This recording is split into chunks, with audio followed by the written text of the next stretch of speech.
Публикуется информация, что США продлят приостановку санкций против российской нефти, говорит об этом Reuters, по крайней мере.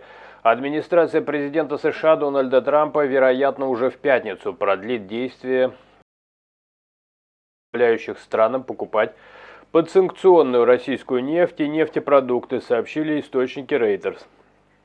Это часть усилий по контролю над мировыми ценами на энергоносители после начала боевых действий США и Израиля с Ираном. Министерство финансов США разрешило закупки некоторых видов российской нефти с середины марта в рамках 30-дневного исключения из санкций, срок действия которого истекает 11 апреля.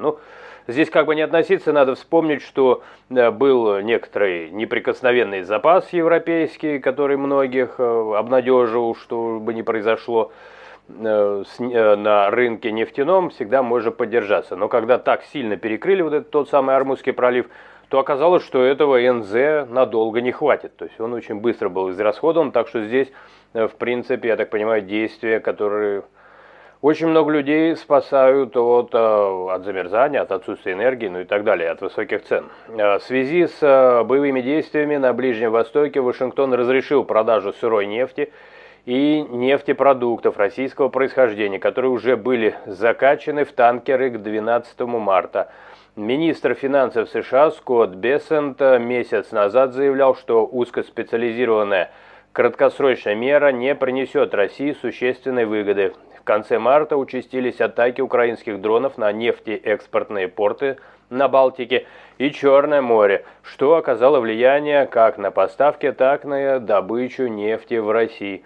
Такая ситуация, друзья, пишите со своей стороны, что вы думаете, вроде какие-то меры принимаются совершенно необходимо. Но давайте не забывать, что все сложности, которые сегодня происходят, они ведь тоже начинаются с кого-то, с каких-то решений, правильных, неправильных.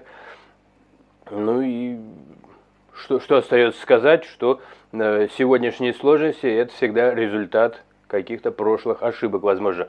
Пишите со своей стороны, по крайней мере, как вы видите эту ситуацию, какие ошибки были допущены раньше, и как относитесь к этому решению, чтобы из-под санкций вывести, в частности, Россию.